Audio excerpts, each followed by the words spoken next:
All right, here we go. Brand new Flyers Daily for the 14th of December, 2023. Flyers Daily, as always, presented by Ticketmaster. Make more memories live.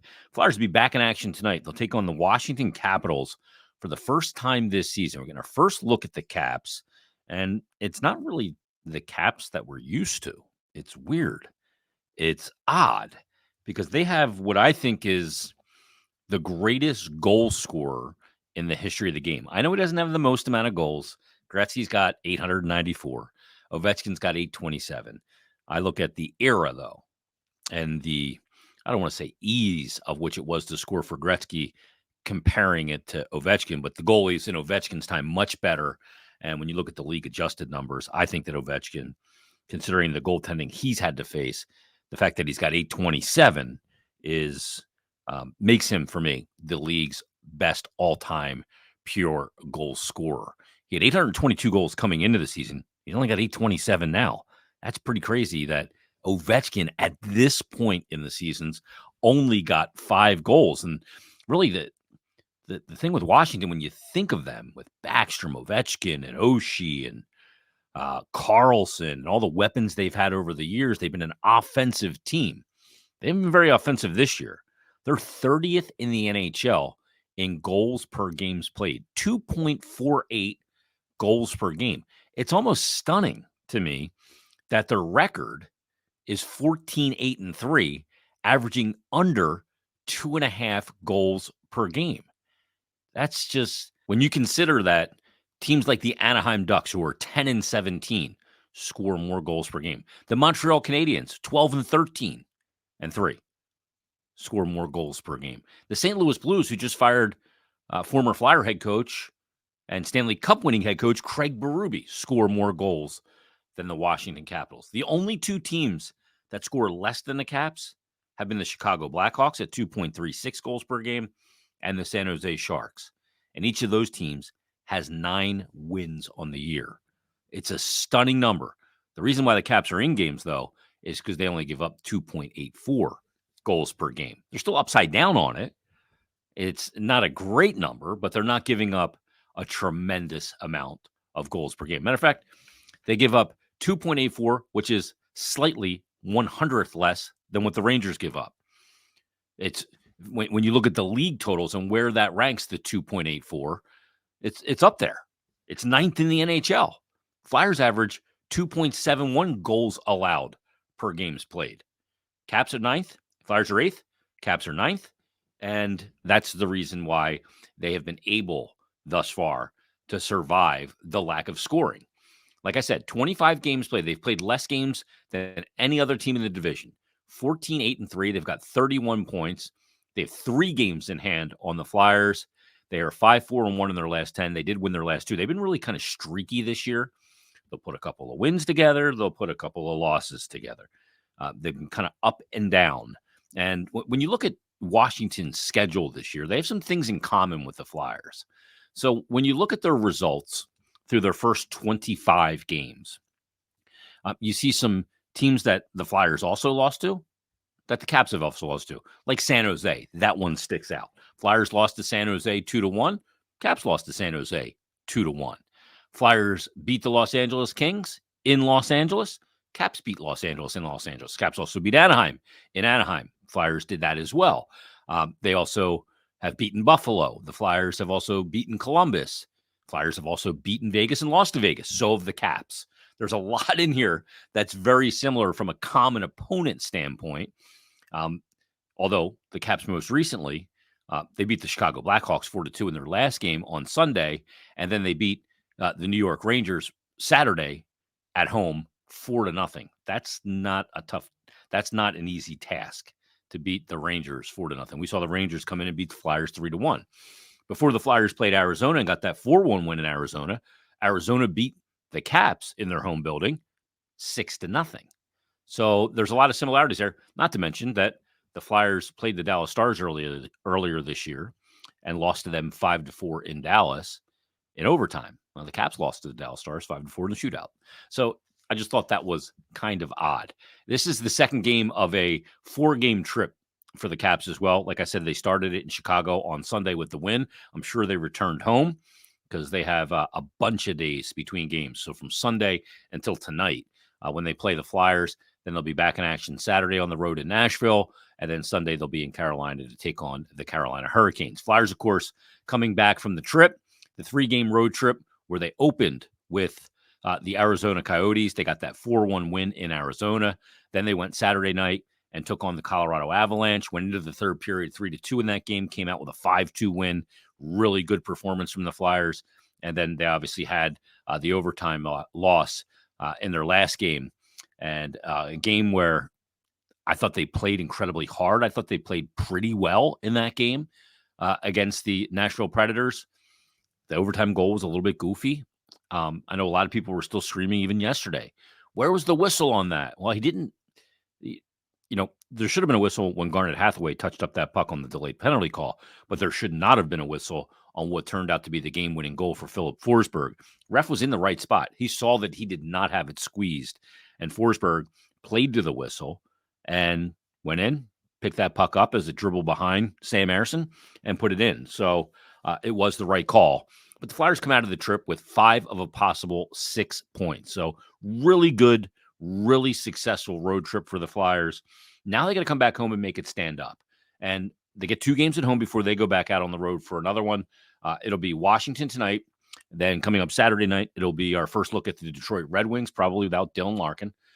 Then they'll get New Jersey on the road next Tuesday.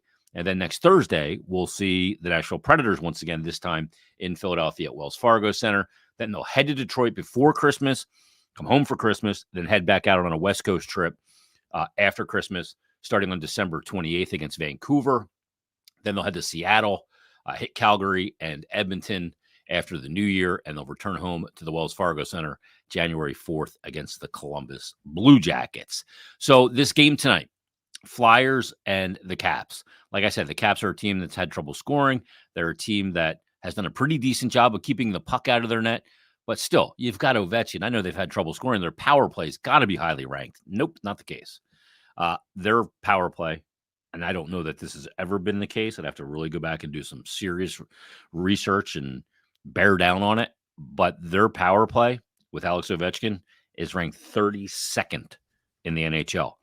Dead last, 8.2%. A power play with Alex Ovechkin is ranked 32nd in the league. That's stunning. 8.2%. Flyers power play, better, not much better, but better, 11.5%, and that is 27th in the NHL. The PK has been a real big catalyst for the Flyers. It's why now they've gone 12 straight games on the road, giving up 3 or less goals. It's been a huge thing for this team all year, not only killing other teams' power plays, but getting goals. They've got 7 shorthanded goals, which leads the NHL. They got the 5th-ranked penalty kill in the NHL at 86.7%. And like I said, that's also that doesn't even take into account the 7 shorthanded goals, which leads the league. Washington on the PK, they're 19th in the NHL, clicking at 79.8%. So could the power plays be a factor tonight?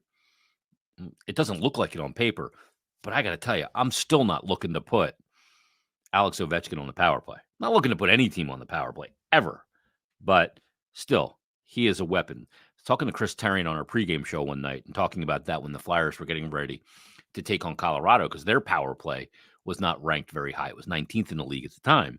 And he said, I don't look at the ranking. I look at the personnel.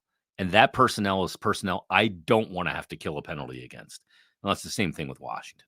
Yeah, it has not been effective. It's the worst power play in the NHL this year, but it's still something that I'm not looking to do. I'm not looking to put Ovi on the power play. I'm not looking to put Ovechkin in a situation where, they can get that power play straightened out against the Flyers. So we'll see if the Flyers can remain disciplined and do that. We talk about Washington's record and the fact they are where they are. They have to a really kind of erratic start to the season. But let's look at some of the numbers of some of the players, because Washington is one of those teams, top 3 oldest team in the NHL. They're up there. They're trying, like the Penguins, to use whatever they can to keep the window open to going after another cup. Ovechkin, maybe he's playing too much ice time at 38 years of age. He just turned 38 in September. He's played in 25 games, 5 goals, 11 assists, 16 points, only 1 power play goal. Bingo. There's the reason why they are where they are. He leads the team in shots on goal. He's got 90 shots on goal, but he's only got a 5.6 shooting percentage. 5.6. I mean, is that the first thing to go when you get up there in years? I mean, I see a 1 year in his career where it was under 10%, and that was the 2010-11 season. He had 32 goals in 79 games that year, and his shooting percentage was 8.7%. But overall, for his career, and he takes a ton of shots, and obviously he's got a ton of goals, 827 of them. He's a guy that, for his career, 12.8%. So is that number sustainable, that 5.6%? Probably not. Does it drop from 14.3 last year, where he scored 42 goals, to 4 or 5.6 and only scoring 5 goals through 25 games? I don't know. When it goes, maybe it goes. A lot of people are starting to think that that record, that chase of Gretzky's 894, is now getting out of reach for Alex Ovechkin. I mean, he's not that far behind. I mean, he's basically, 66 goals behind Gretzky to tie it? But how long can that take? And you're talking about a player that is 38 years of age. And, it's stunning that Ovechkin's been able to be as effective as he has for as long as he has, considering how he plays the game. He's not just a goal scorer that doesn't take a lot of contact.